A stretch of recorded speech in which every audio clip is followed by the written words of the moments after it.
Imagine this.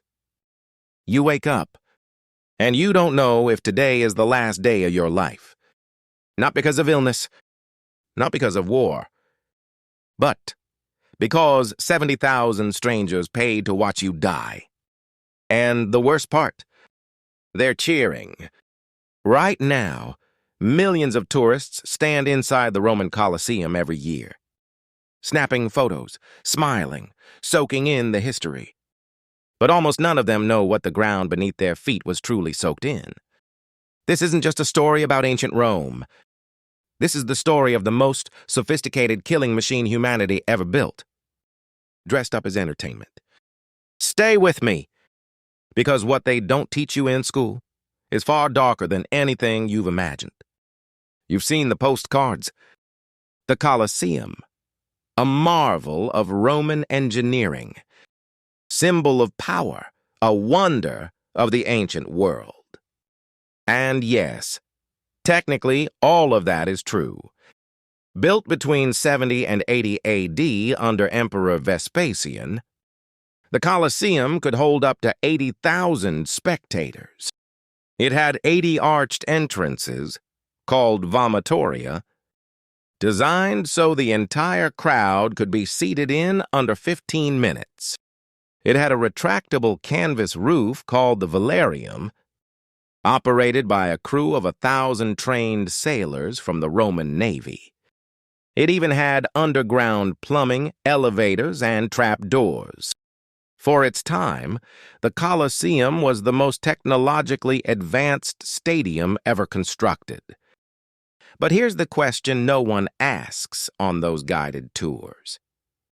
What was all that technology for? Beneath the arena floor, a floor that no longer exists, lay the hypogeum, a labyrinth of tunnels, cages, and mechanical lifts, spanning 2 full levels underground. This is where they kept the animals: lions, tigers, bears, rhinoceroses, hippopotamuses, crocodiles. Historians estimate that over 1 million animals were killed in the Colosseum across its 4 centuries of operation. In a single day of games celebrating the opening of the Colosseum in 80 AD, Emperor Titus ordered the slaughter of 9,000 animals.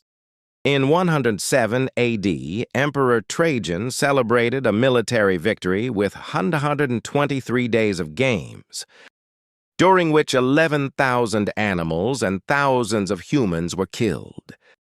But the animals were just the opening act.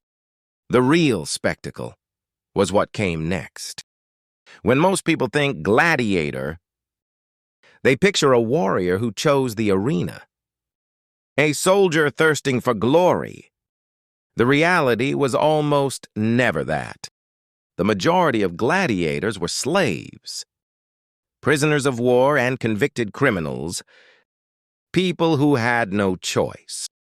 They were taken to training schools called ludi, where they were fed, trained, and treated almost like athletes. Almost.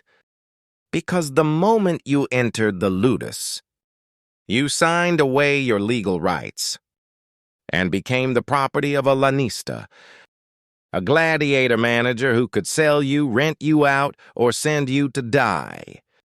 And here's the detail that changes everything. Gladiatorial combat was not always to the death. At least not officially. If a fighter fell and couldn't continue, he could appeal to the crowd by raising one finger. The crowd would decide. The editor, usually the sponsor of the games, often the emperor himself, would make the final call. Thumbs up. Thumbs down.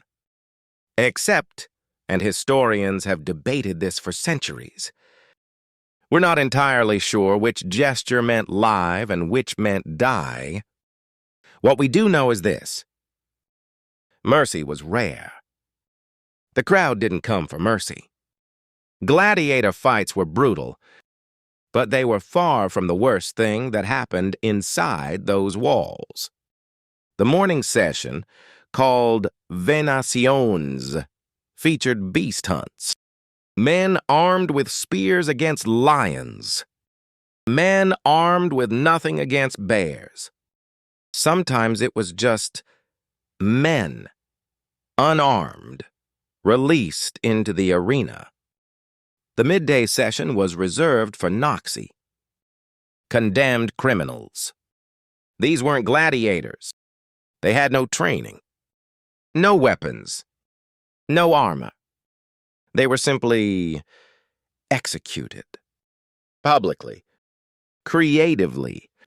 Some were tied to stakes and mauled by animals.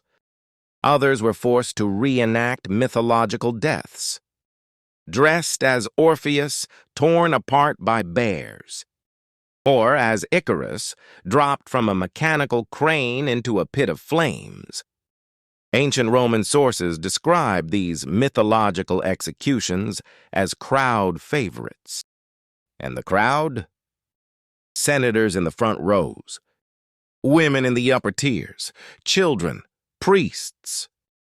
This was not a dark corner of Roman life. This was mainstream entertainment.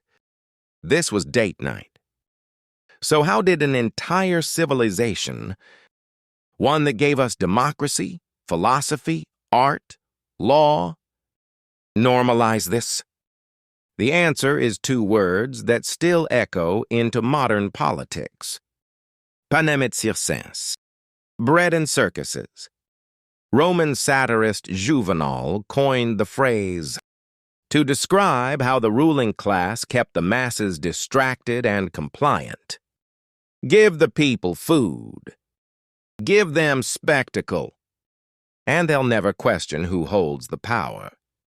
The Colosseum wasn't just entertainment. It was a political weapon. Emperors who funded the most spectacular games were celebrated as gods. Emperors who cut funding were despised and sometimes assassinated. The games created loyalty. They manufactured consent. They channeled anger, frustration, and social tension, and redirected it toward a man in sandals in an arena. Sound familiar? The details have changed. The screens are different. The arenas have new names. But the strategy is ancient.